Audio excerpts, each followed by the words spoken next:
besoin de toi, maître. Heureuse est la mère qui t'a porté et allaitée. Heureux plutôt ceux qui écoutent la parole de Dieu et qui l'observent.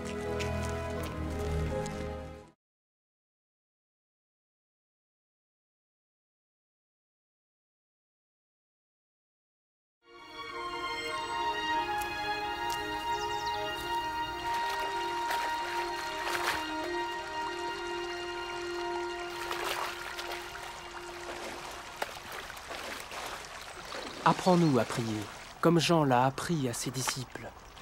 Quand vous priez, dites « Notre Père qui es aux cieux, que ton nom soit sanctifié, que ton règne vienne, que ta volonté soit faite sur la terre comme au ciel. Donne-nous chaque jour notre pain quotidien. Pardonne-nous nos offenses, comme nous pardonnons aussi à ceux qui nous ont offensés. Protège-nous contre la tentation et délivre-nous du mal. »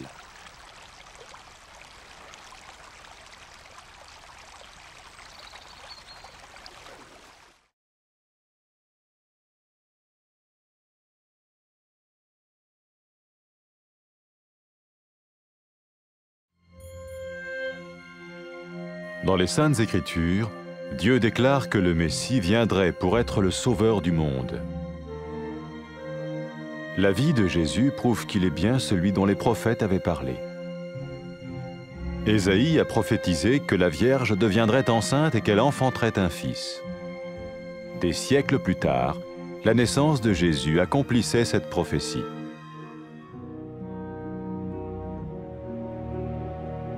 Les Saintes Écritures déclaraient que le saint à naître serait appelé le Fils de Dieu. Cela signifiait que Jésus serait le Fils de Dieu au sens spirituel et non au sens physique. Nous le voyons par sa manière de vivre. Il a guéri des malades, il a pardonné leurs péchés, les a ramenés à Dieu et leur a promis une place dans le royaume éternel de Dieu. Il s'est offert lui-même en sacrifice pour le péché à leur place. Puis il est revenu à la vie, victorieux sur la mort selon le plan de Dieu. Jésus a dit « Personne ne me prend la vie, mais je la donne de ma propre volonté. » La vie de Jésus n'a pas seulement accompli les écrits des prophètes, mais elle a aussi confirmé la vérité de la sainte parole de Dieu. Les prophètes avaient écrit « Ta parole, ô mon Dieu, est parfaite, elle dure à toujours. » Jésus lui-même a dit « Le ciel et la terre disparaîtront, tandis que mes paroles ne disparaîtront jamais. » Jésus est venu pour nous donner la vie dans toute sa plénitude. Et quand l'homme a désobéi à Dieu dans le jardin d'Éden, il a choisi sa propre voie et ses actions l'ont séparé du Créateur.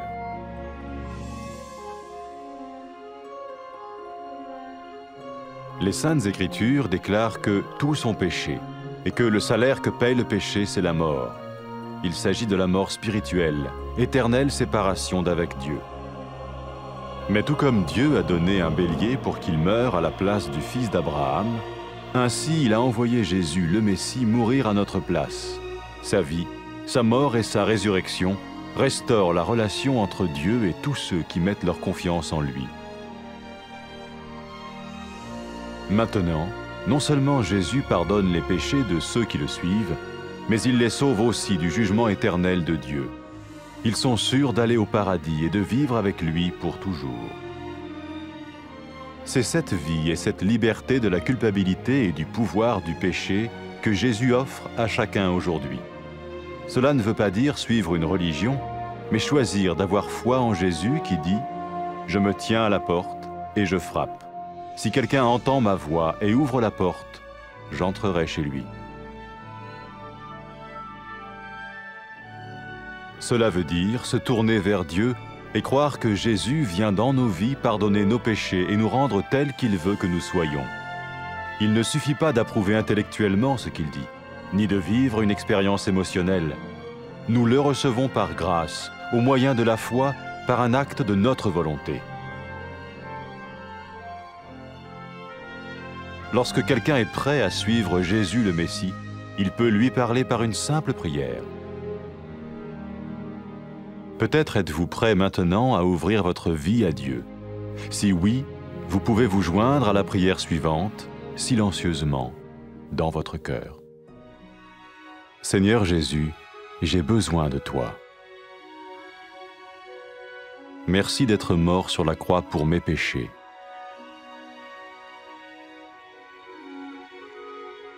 Je confesse mes péchés et je m'en repens.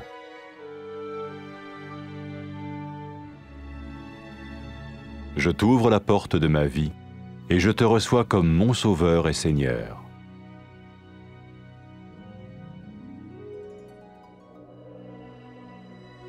Merci de me pardonner mes péchés et de me donner la vie éternelle.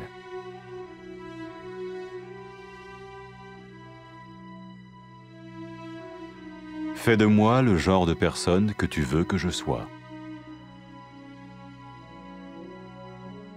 Maintenant que je deviens l'un de ceux qui te suivent. Amen.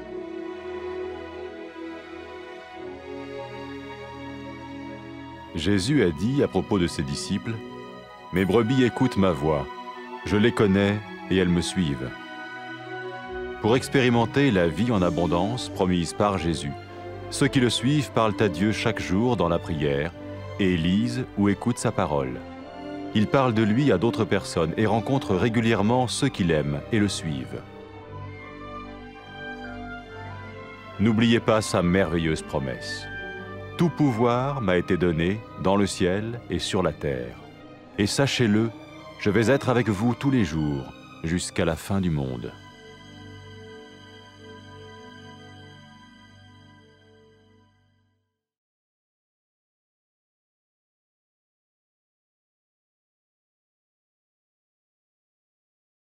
حنا محتاجين ليك سعدات المرأة اللي حملات بيك ورضعاتك.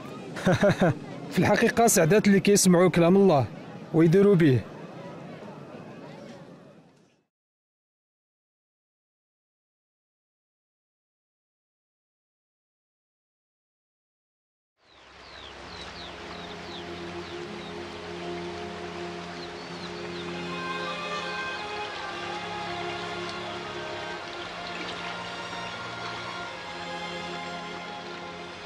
علمنا كيفاش نصليو كيف ما علم يوحنا تلامذو.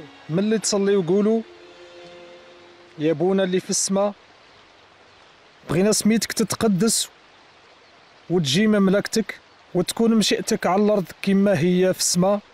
ارزقنا كل يوم خبز نهارنا واغفر لنا ذنوبنا كيف ما كنسمحوا حنا لذوك اللي كيذنبوا في حقنا.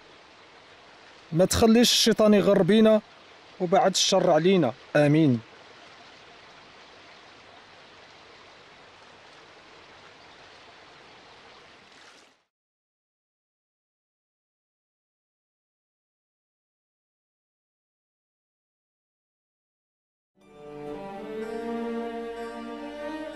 بين الله في كتابه باللي المسيح غادي يجي باش يكون هو المنجي ديال الدنيا. الحياة ديال يسوع كتبين باللي هو بصح نيت داك اللي تكلموا عليه الأنبياء.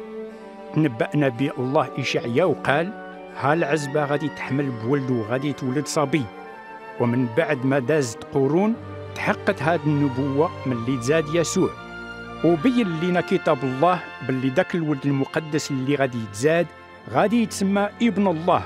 وهذا كيعني باللي يسوع هو ابن الله بمعنى روحي ماشي بمعنى جسدي. هاد الشيء كيبان لنا في الحياة ديال يسوع. شاف الناس من المرض وغفر ذنوبهم ورجعهم لله وقاولهم باش يكون لهم موضع في مملكة الله الدائمة. ضحى بحياته في موضعهم وبعث من الموت وانتصر عليه. وكان هاد الشيء كله على حساب الخطة ديال الله. قال يسوع حتى واحد ما يقدر ياخد حياتي مني، أنا كنعطي حياتي على خاطري. حياة يسوع ماشي غير حقات كلام الأنبياء، ولكن بينت باللي كتاب الله حق وما فيه كذوب. وأنبياء الله قالوا كلام الله نقي. كلامك يا رب غادي يبقى على الدوام. ويسوع بنفسه قال راه السماء والارض يزولوا وكلامي عمره ما يزول.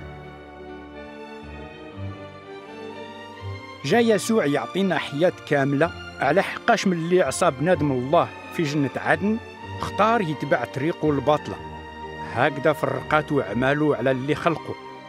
كيبين لنا كتاب الله باللي كل شي دار ذنوب، وباللي الخلاص ديال الذنوب هو الموت، وهذا الموت هو موت روحي، زعما فراق على الله كيبقى على الدوام. لكن كيف ما وجد الله واحد الخروف باش يموت في موضع ولد نبي الله إبراهيم، هكذا صفة يسوع المسيح باش يموت في موضعنا، وحياته وموته وقيامته صلحوا العلاقة بين الله ودوك اللي داروا فيه الثقة كلهم. ودابا دوك اللي كيتبعوا يسوع ماشي غير تغفر لهم ذنوبهم، ولكن هما ناجين من الهلاك الدائم، الجنة مضمونة لهم وغادي يعيشوا معاه على الدوام. هاد الحياة وهاد الحرية من الذنوب ومن قوة المعصية هما اللي كيعطي يسوع اليوم لكل واحد. وهذا راه ما كيعنيش باللي كتتبع واحد الدين، ولكن كيعني باللي كتختار تآمن بيسوع اللي قال هاني واقف على الباب كندق، إلا شي واحد سمع صوتي وحل الباب غادي ندخل عنده. هذا كيعني نرجعوا لله ونطيقوا باللي يسوع غادي يدخل لحياتنا ويغفر ذنوبنا ويبدلنا باش نكونوا كيف بغانا. وراه ما كيكفيش نطيقوا كلامه غير بعقولنا ولا نتأثروا به غير بعواطفنا، لا، خصنا نقبلوه بنعمة الله بالإيمان، وخص هذا القبول يكون بالإرادة ديالتنا. وملي كيكونوا الناس موجودين باش يتبعوا يسوع المسيح كيتكلموا معاه في واحد الصلاة بسيطة. كنتمنى تكون حتى انت موجود دابا تفتح قلبك لله. إوا إلا كنتي بصح موجود تقدر تشاركنا في هاد الصلاة في قلبك. يا رب يسوع، أنا محتاجك. كنشكرك حيت متي فوق الصليب على قبل ذنوبي. راني كنعترف بذنوبي،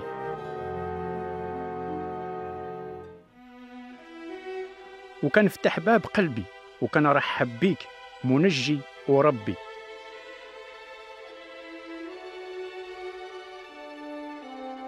شكرا حيت غفرتي ذنوبي وعطيتيني الحياة الدائمة.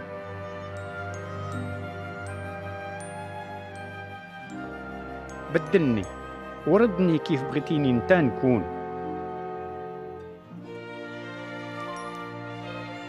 حيت بغيت نكون واحد من اللي كيتبعوك. آمين.